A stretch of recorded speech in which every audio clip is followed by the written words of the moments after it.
जो भी पार्टी है फाइनल रूप से जो सीटें तय हुई, संख्या जो तय हुई, उसको वह सर्वसम्मति से सबके द्वारा तय की गई है। पूरी मजबूती के साथ हम लोग चुनाव के मैदान में हैं।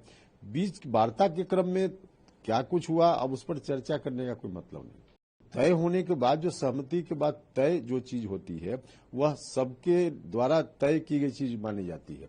तो इसलिए कोई सिटिंग किसकी थी नहीं थी पहले, अब उसका कोई अर्थ नहीं है। अब जो तय है, जो सब लोगों के सामने है, यही सच है। कहीं भी बातचीत का जो क्रम होता है तो उस समय थोड़ा उतार चढ़ाव की स्थिति बनती है, क्योंकि हर पार्टी किसी भी गठबंधन में अपनी सीटों की संख्या ज्यादा चाहती है। ये किसी भी पार्टी के लिए है, बड़ी पार्टी हो छोटी पार्टी हो।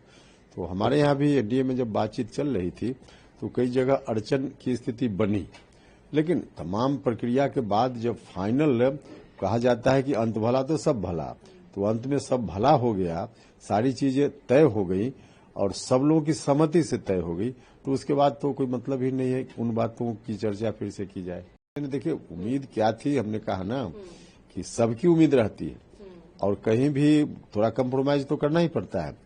परिवार में भी 6-7 लोग होते हैं, सबकी अपनी अपनी उम्मीद होती है, लेकिन अगर रिलेशन को मजबूत रखना है तो थोड़ा कंप्रोमाइज की स्थिति तो परिवार में भी करनी ही पड़ती है। तो उसी तरह से गठबंधन भी एक परिवार की तरह है। तो जो कुछ भी हुआ, लेकिन अब जो फाइनल रूप से तय हुआ वो 100% सहमति, बीजेपी को जितनी सीट मिली उस पर हम लोगों की भी है, जेडीयू को जितनी सीट मिली उस पर हम सब लोगों की है, हमारी पार्टी को जितनी सीट मिली उस पर हम उन लोगों की भी सहमति है। मतलब कि जो भी पार्टी है फाइनल रूप से जो सीटें तय हुई, संख्या जो तय हुई, उसको वह सर्वसम्मति से सबके द्वारा तय की गई है। इसलिए पूरी मजबूती के साथ हम लोग चुनाव के मैदान में हैं। बीच वार्ता के क्रम में क्या कुछ हुआ, अब उस पर चर्चा करने का कोई मतलब नहीं। बिहार की राजनीति को आप बहुत अच्छे से समझते हैं, वरिष्ठ नेता हैं। अगर बात करें, क्योंकि चुनाव है, कैंडिडेट बहुत महत्वपूर्ण होता है, सीट बहुत महत्वपूर्ण होता है। हमने ये देखा कि जो बीजेपी की जीती हुई सीटें हैं उस पे जेडीयू की जीती हुई सीटें है उसको एलजेपी के पास मिल रही। इसका जो आंकड़ा है, इसका जो मैथमेटिक्स है, कैसे तय करेंगे आप? नहीं, देखिए, उसमें जब गठबंधन में हम होते हैं ना, अलग अलग पार्टी को लड़ना हो तो 243 सीट पर कोई भी लड़े, उसमें क्या दिक्कत है। लेकिन जब गठबंधन की बात होती है तो गठबंधन में हमारी सीट उनकी सीट पहले से तय नहीं है, जो हम तय करते हैं मिलकर। और तय हमने अगर यही किया कि कोई उनकी सिटिंग सीट भी है और आपस में सहमति बन गई कि उस पर अब उनकी पार्टी की ओर से उम्मीदवारी नहीं होगी, अब कोई दूसरी पार्टी की ओर से उम्मीदवारी होगी, तो तय होने के बाद जो सहमति के बाद तय जो चीज होती है वह सबके द्वारा तय की गई चीज मानी जाती है। तो इसलिए कोई सिटिंग किसकी थी नहीं थी पहले, अब उसका कोई अर्थ नहीं है। अब जो तय है, जो सब लोगों के सामने है, यही सच है। आपकी जो जीती हुई सीटें जो आप लोगों की थी, पवन सिंह भी कैंडिडेट हुए, हालांकि उन्होंने नॉमिनेशन वो ले लिया।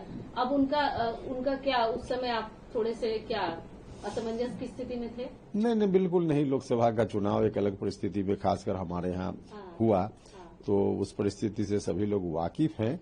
और हमने बार बार लोकसभा चुनाव के बाद जब विधानसभा चुनाव की चर्चा होती थी तो लोग पूछते थे, तो उस वक्त भी हम बार बार कहते थे कि जो गलती हुई हम सब लोगों की ओर से, एनडीए की ओर से उस वक्त, जिसके चलते चुनाव परिणाम न सिर्फ काराकाट लोकसभा क्षेत्र में बल्कि अगल बगल के कई क्षेत्रों में जहां लास्ट फेज का इलेक्शन था तो वहां परिणाम विपरीत आ गया।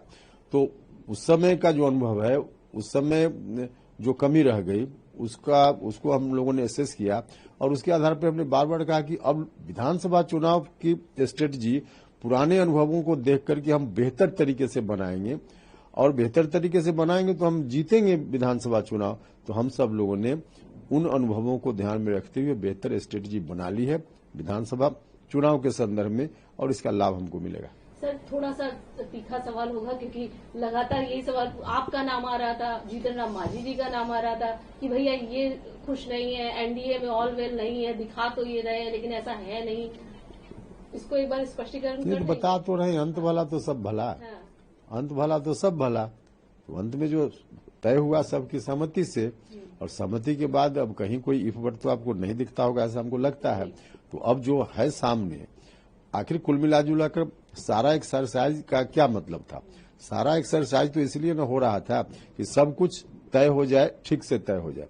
तो बीच के क्रम में, वार्ता के क्रम में जो कुछ हुआ कोई मतलब नहीं उसका। जो चीज तय हुई सर्वसम्मति से सब लोगों ने प्रसन्नता पूर्वक उसको स्वीकार किया। अब यही स्थिति है। उपेंद्र कुशवाहा कितनी मजबूती देंगे एनडीए को? उनके जो 6 कैंडिडेट्स हैं वो कितनी मजबूती प्रदान करेंगे एनडीए की जीत के लिए? एनडीए की जीत के लिए पूरी मजबूती 100% जो हम लोग की क्षमता है 100% हम देंगे एनडीए की मजबूती के लिए।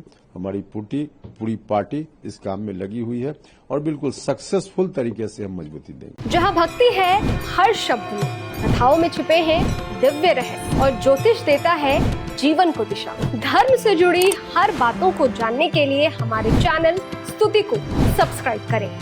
चैनल पर जाने के लिए इस लिंक पर क्लिक करें।